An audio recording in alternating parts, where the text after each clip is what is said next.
Kalorama, a Recorded Books hybrid imprint, presents Science and Politics by Ian Boyd, read by Dennis Kleinman. Preface. Not far from my home in Scotland, there are enduring reminders of why we have science. These take the form of standing stones set up over 4,000 years ago. Their precise function is still debated, but they seem to be mainly ritual or sidereal markers where people gather to feast, socialize, and recognize the rhythms of life.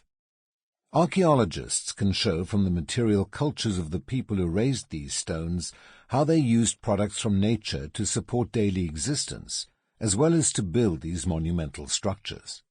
These people obviously researched their surroundings and learned how to use them, but there was much they did not understand about what they experienced, like the mineral crystals they saw in the rocks they hewed, the vagaries of the weather, the stars in the sky, the definition of life, the coming and going of the seasons, the infliction of disease, and the constant rolling forward of time.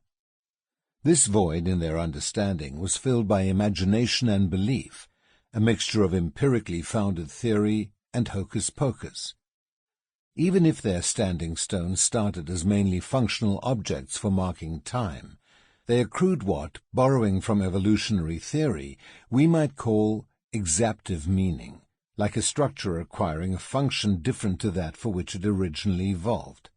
We can now only guess as to what their theories and hocus-pocus amounted to, because without philosophy, the people of the stone struggled to turn their theories and hocus-pocus into structured, cumulative knowledge, stored in ways which made it timeless. About 2,500 years ago, the first known philosophers started to organize and make sense of the hocus-pocus, but by then groups of people who had vested interests in sustaining and exaggerating this view of the world were in control of politics.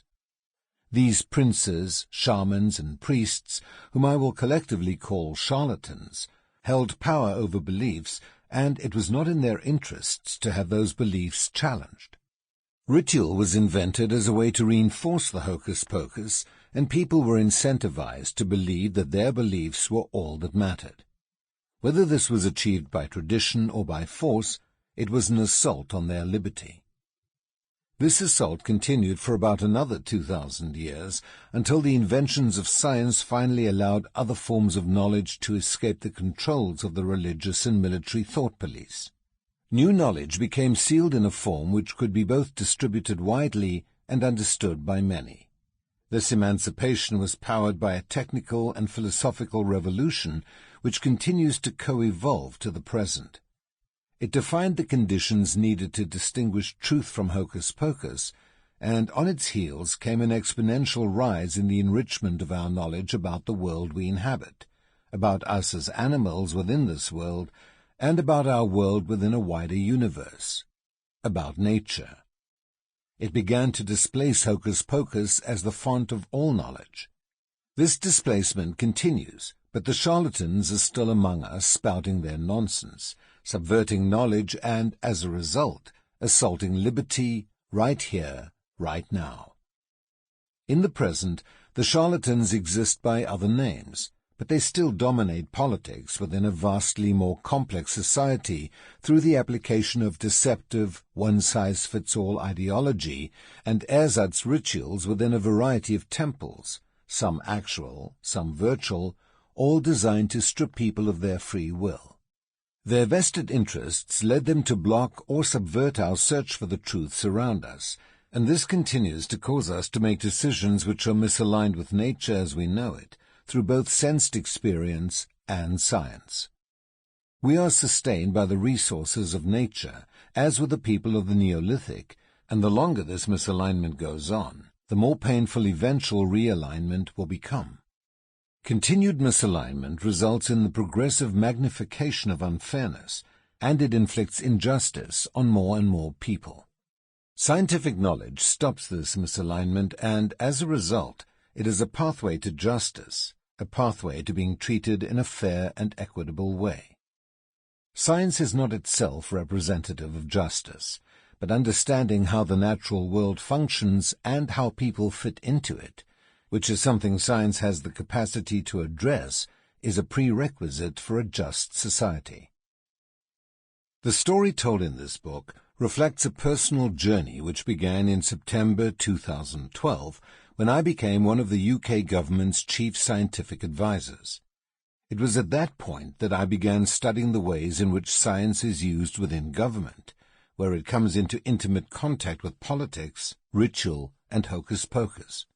It gave me an opportunity to experiment directly with different methods of delivering complicated scientific information to people at the heart of political decision-making, some of whom might be characterized as today's charlatans. Most of them were honest people, doing extremely demanding jobs to the best of their abilities. In some cases, they were highly intelligent and capable, but most were struggling with the burden of their office. Many had probably entered professional politics to try to make a difference and to do some good, for broadly the same reasons as I had become a scientist. But even if we are all to an extent products of a system which rules us, in their case this assaulted their liberty, often resulting in narrow thinking, dubious ethics, and prejudice. Some were ruled entirely by myrmidons from the party who held power without accountability. Very few ever managed to break out of these constraints, which sometimes drove pathological behaviors like bullying. Most cabinet ministers would have struggled to get on the shortlist to be selected to run a large business, and yet they were often thrown into equivalent situations in government. The worst of them were those who failed to recognize their own limitations. Rather than being critical in general, I felt sorry for them, hemmed in as they were by their politics and the hopelessness of their circumstances. This experience was not confined to the British system. The job brought me into contact with other national and international science advisory and political systems, all of which had their own charlatans. I also had been through a career on an international stage where science was being introduced into decision-making and, in the particular case of the Antarctic Treaty, was the only accepted rationale for any political involvement in that distant part of the world. The experience at the centre of government lasted 7 years, and there were many interesting and difficult issues throughout that time which showed me how important science is to the operation of government. Some of these are mentioned for illustration in this book, but when I left government and started to see many of the issues at a greater distance, without the influence of politics, personalities, emotions, and hocus-pocus, I began to develop a deeper appreciation of what was going on. This was added to when I was asked to provide procedural oversight for the Science Advisory Group set up by the UK government during the COVID-19 pandemic, and to co-chair an Environment Council with the First Minister of Scotland. I also spent some time as chair of the UK Research Integrity Office. These experiences left me with a view that the insights which science could provide were certainly underappreciated, generally underused, and often systematically subverted, leading to bad policy and, by implication, injustice within society. I had an overwhelming sense that the pursuit of self-interest was not balanced appropriately with collective interest, in the style of Locke's and Rousseau's social contract. I also saw some scientists insisting sanctimoniously that they were separate from the political process when they were obviously deeply involved. There is a lot of confusion among politicians, civil servants, and scientists themselves about the utility of science as an endeavor working in the public interest and as a force for good. I also concluded that when I had started on the journey in 2012, I had been quite naive about the political system I was entering. I've been on a steep learning curve ever since. But where did this leave others who did not have the benefit of my experience? It is for these reasons that I have written this book. It is the book I would have liked to have read in 2012. Its objective is to improve understanding of the junction between science and politics, especially for people who have various roles within either of these domains, to help them to understand how they mingle and interact, and how this can perhaps be made to work better. I believe those who are practitioners in the domains of science and politics have a duty to improve, and likewise, I have a duty to share my insights with them. I also hope this book may contribute a better understanding among many people who simply observe this interaction from a distance.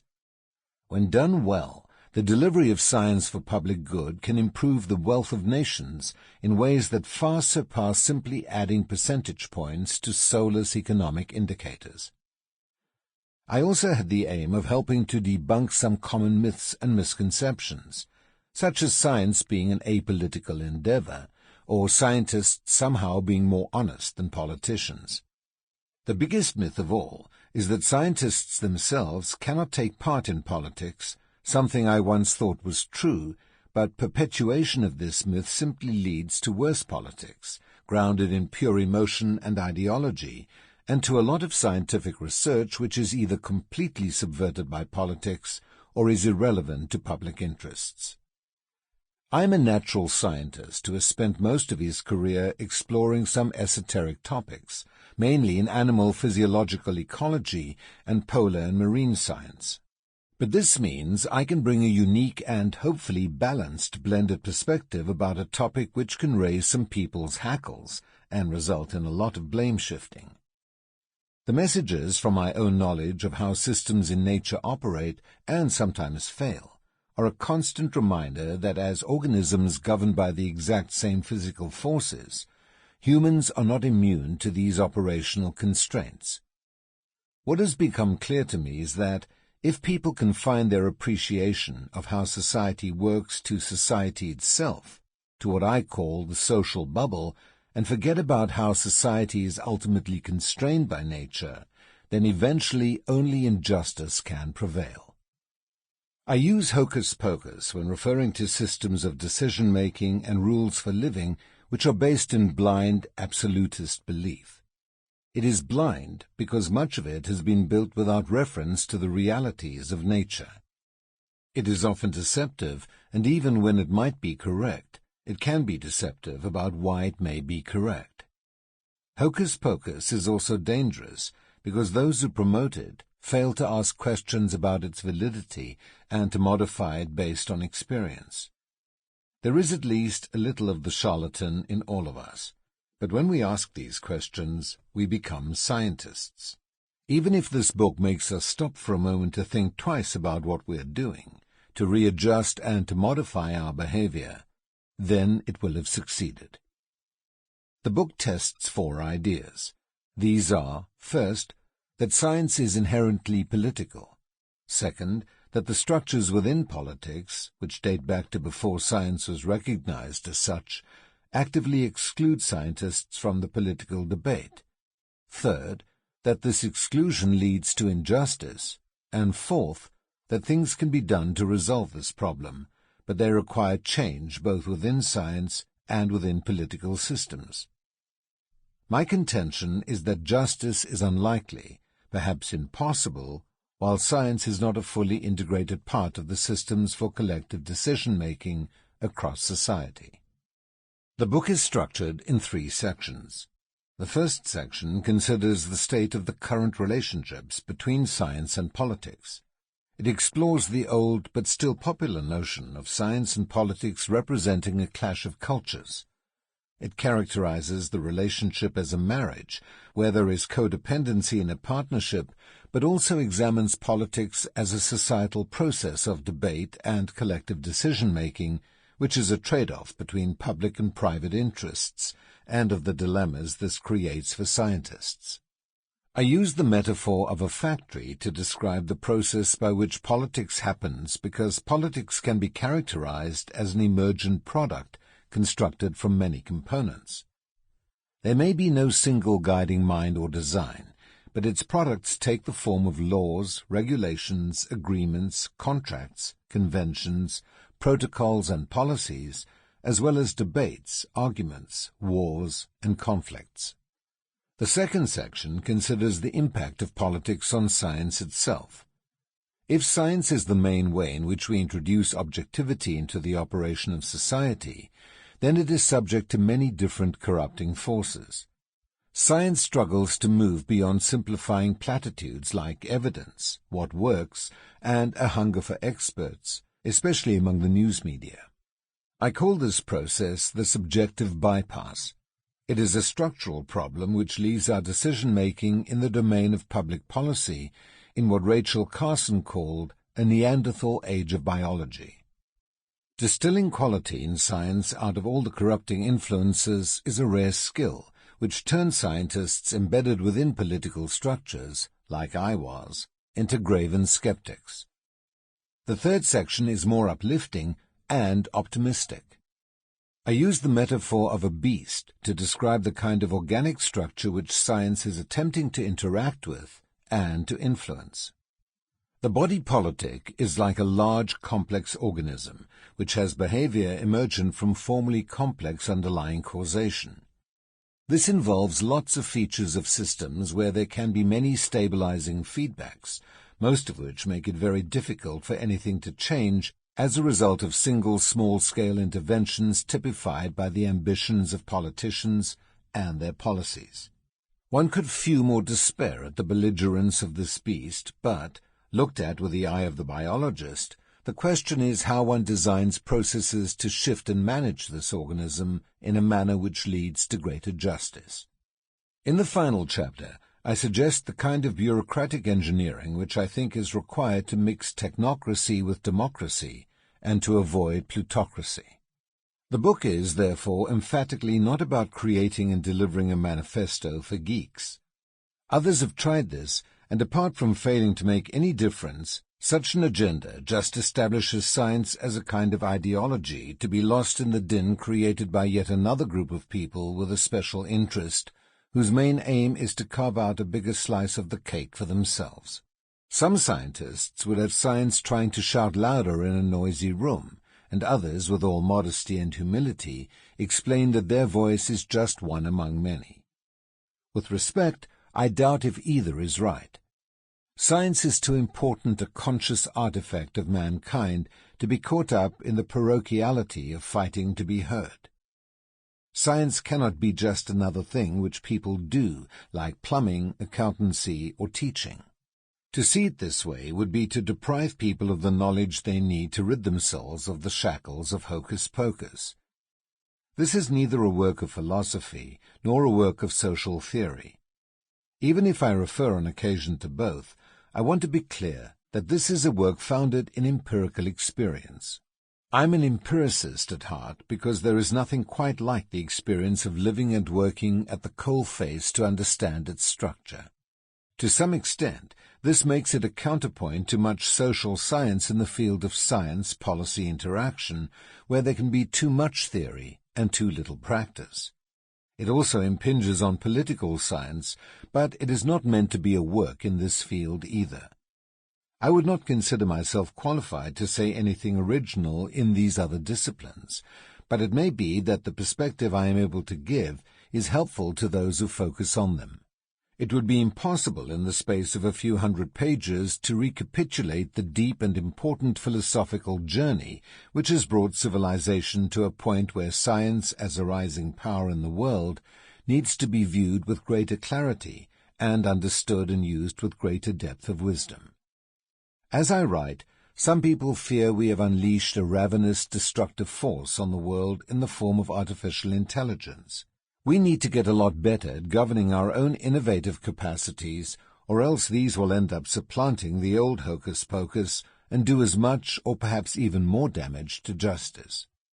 This is also not a work which is designed to illustrate the wonders of science. I'm not keen on the glossy illustrations of science given in the popular press and media, where it is touted as some sort of playground for geeks or a crystal cave full of glittery, wondrous facts which are largely irrelevant to a secular audience. My experiences in government at the sharp end of science have only magnified my appreciation of the distance between the public perception of what science actually does for us and what people think it does for them. Science is full of hard, sometimes unpleasant lessons for us all, and turning away from them, presenting only the crystals from the cave of wonders, does us no good whatsoever. For some scholars, this book is inevitably going to be full of holes. If these people see it as an attempt to reset how science works within politics, then they go too far. It is one perspective only. A lot of the questions I found myself asking as a result of my experiences are not well illustrated in social or political theory, or even if they are largely inaccessible to non-specialists. If I have missed some crucial aspect of theory or argument, then I can only apologize. I'm trying to speak to people who are not steeped in the subject matter of the sociology of science and technology, but who, like me, just want to know what it is like in practice, and who might benefit from hearing a voice which has been through the mill of experience. One lesson from this experience is that I see a need to shake many people out of their unquestioning acceptance of existing perceptions. My conjecture is that there is a ridiculous overabundance of normative behaviors, and this has left rational skepticism on the sidelines, leaving the way clear for skepticism to be shaped by people for whom science is anathema, and for whom rationality stems from pure belief. Moreover, these people who promote the cults of evidence and what works create the conditions under which science-free policy can flourish under the deceptive guise of evidence-based policy.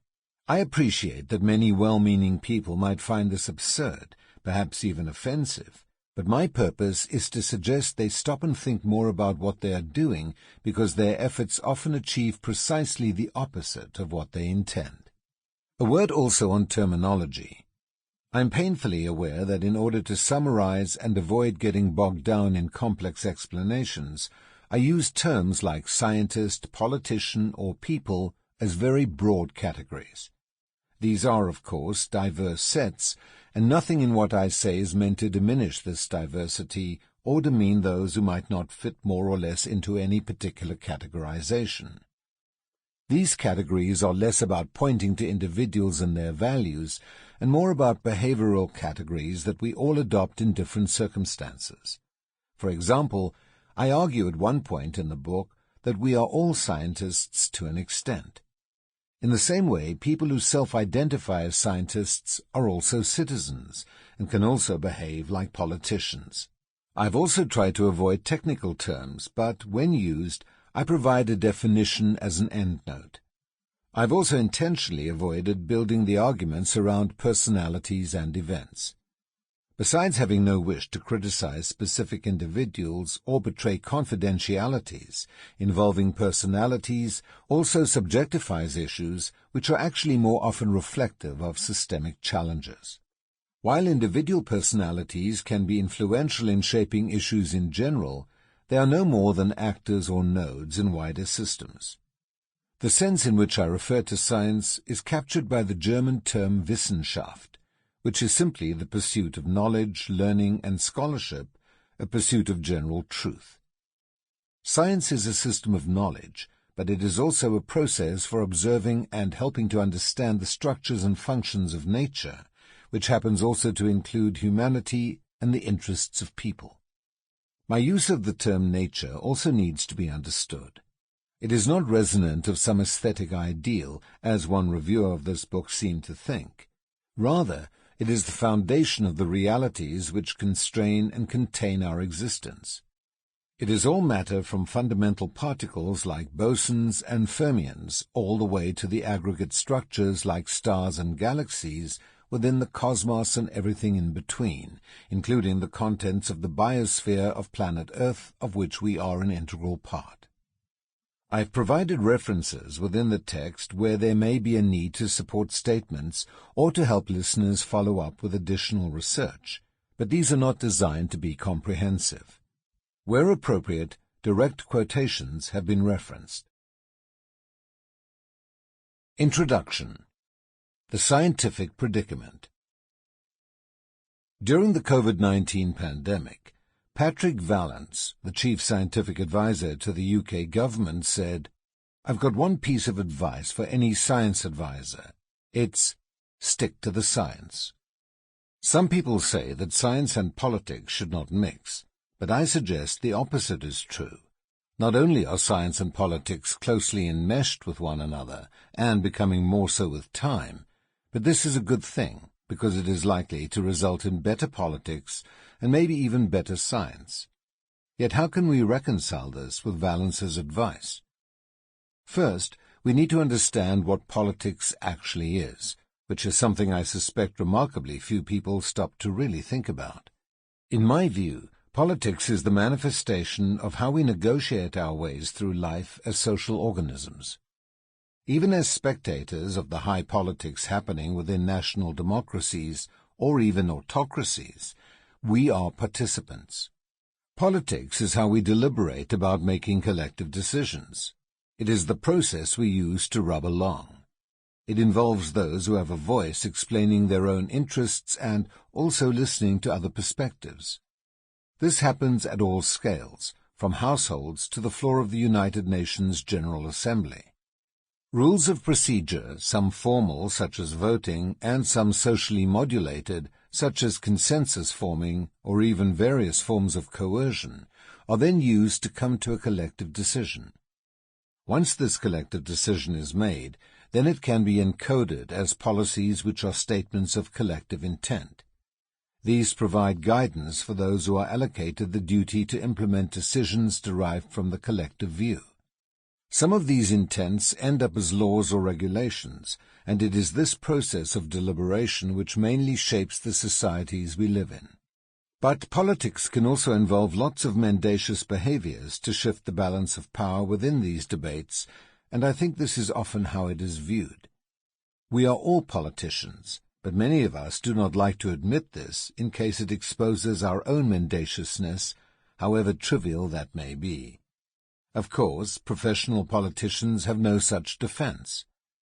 Politics exaggerates behavioral pathologies associated with vested interests, tribalism, selfishness, and the traits which make humans both successful and rapacious.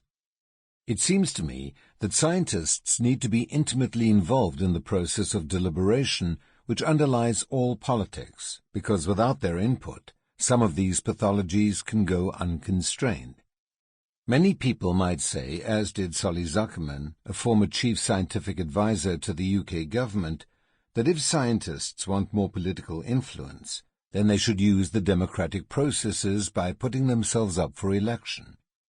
This seems reasonable in principle, except for two caveats. The first is that current political structures require rationalists like scientists to become hooked to a political party, which is equivalent to being hooked to an ideological position. It is therefore obvious that such a proposition is absurd. Current political structures are segmented by ideology and simply cannot accommodate people whose wish is to cut across all ideologies by championing objectivity. The second caveat is that these critics are reinforcing a very narrow but all too prevalent definition of democracy by imagining that power only flows through elected representatives. Democracy is more than just about being elected to representative assemblies like parliaments. The institutions of democratic societies, from legislatures to the judiciary and the executive, plus all the paraphernalia of public, commercial and third sector bodies surrounding these, many of which provide essential services across society, are just as much a part of the democratic process. Science can easily play its role through these, and often does. For example, science happening within government, academia and industry worked synergistically to solve the COVID-19 crisis. Government science provided public health surveillance, academic science came up with new vaccines and diagnostics, and industry science took those ideas and rapidly scaled them up, making them available to everybody. This was an illustration of how science can operate effectively in a democracy without the need for scientists to stand for election. Even if it showed what can be achieved, however, the COVID-19 experience was an exception in terms of the constructive mixing of science with politics. Making this the norm will require people to ditch some old ideas, and this applies as much to scientists as to politicians. These old ideas involve the suggestion that science is not about values and seeing politics just as a process practiced by a few people, sometimes generically and stereotypically referred to as decision-makers rather than everybody. It is a common stereotype to see politics as concerning values, whereas science concerns facts. Sample complete. Ready to continue?